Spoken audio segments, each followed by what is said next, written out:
Hello again. We are Chris Lee and Chase Robinson of Southeastern 16 here to break down and predict the outcome of Florida's trip to Starkville, Mississippi to face the Mississippi State Bulldogs.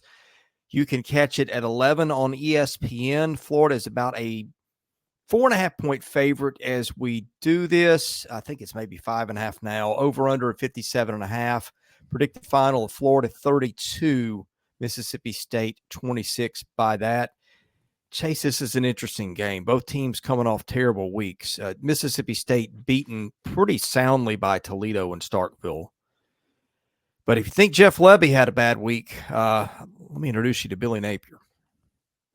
Yeah, this is a game I feel like both teams need a win to kind of get things going for their programs. They both have a win on the year, but they both have a couple of losses that that don't sit well. And so I think we're at a point where both of these teams, you want to win this game because I feel like wins might be hard to come by for the rest of the way out for both of these teams. And so this will be an interesting game to see. I feel like who can come out with the edge, go out and get this win, because I think it'll be very important for both of them. Yeah, as we're doing this, it is Monday afternoon. Billy Napier had his usual press conference. There were a lot of reports that seemed to suggest that perhaps Napier could get canned before the game this weekend. Again, as of Monday, that's not happened.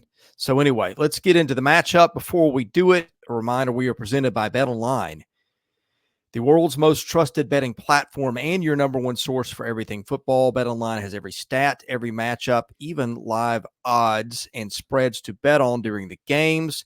Think you know your stuff? Get in on our $200,000 mega contest and pick 5 games against the spread every week for your chance at weekly prizes and a share of $200,000.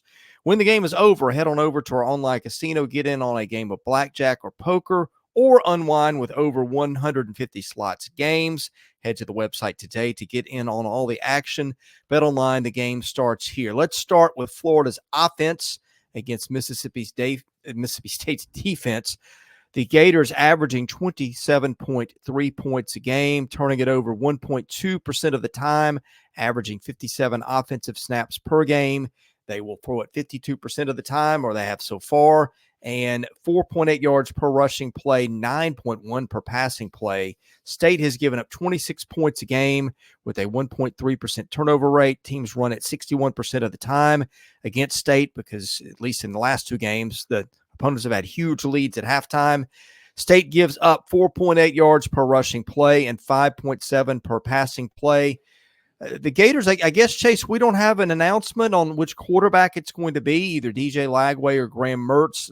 Lagway's thrown for 541 yards, and Mertz has thrown for 286. Of course, Mertz, the incumbent starter. But I guess as we sit here on Monday morning, we don't know what it's going to be. I would think that maybe it's DJ Lagway, but, I mean, man, who knows anymore, right? Yeah, and I think we'll see both. Billy Napier's made that clear about the 2 quarterback system. I think you got to go with whichever one is going to give you the best chance to win. It doesn't matter if they've started before. You got to and you've got to be in a situation where this quarterback is going to help you win a game, and maybe that's DJ Lagway at this point.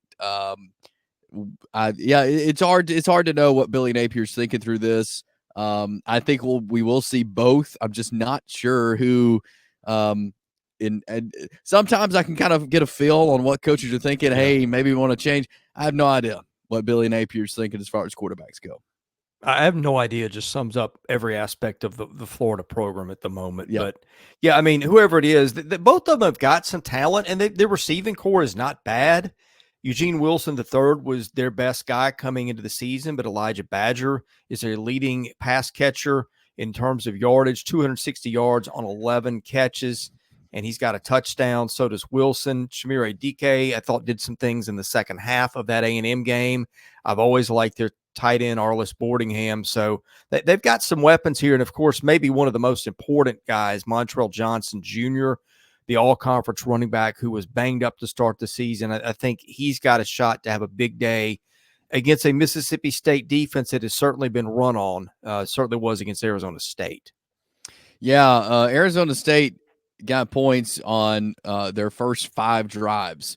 Now, against Toledo, Mississippi State did force them to punt on their second series, but Toledo scored in 4 of the first 5 drives, and that's just a trend that they can't have, that can't continue for Mississippi State. I mean, they have got to be able to make stops and get these teams off the field. Toledo, that was not a fluke. Toledo going into Starkville and winning that game. No, they outright won. They were the better team on the field in that game, and that's and credit Toledo and Arizona State and these teams as they've played, but the defense has got to make stops, and they have got to, whatever it takes, changes that need to be made. They have got to be able to get teams off the field. There shouldn't be teams, 5 out of 5 drives scoring. That you can't have that trend continue as you get into SEC play, and especially because you mentioned Florida has got some weapons offensively. Really, no matter who the quarterback is, if you're allowing them to make plays and giving them to them, they're going to score. And so I think it'll be big for Mississippi State to kind of cut that trend off of letting these teams score, especially kind of to set the tone of the game. Yeah. Well, when State's got the ball, the Bulldogs averaging 32 points a game, 60 snaps per game. The defense is on the field, I think, more than the offense has been so far. 1.7% turnover rate. They pass it 55% of the time. 4.3 yards per rushing play. 7.9 per passing play for that offense. Florida giving up 27 points a game, 70 snaps a game. So that defense on the field a lot, as opposed to 57 snaps for the offense. 1% turnover rate. 5 yards even per rushing play, 7.4 yards per passing play. It's not a star-studded Florida defense. The rushing numbers are kind of problematic, although having said that, nobody's played the schedule Florida's played so far. 2 pretty difficult games.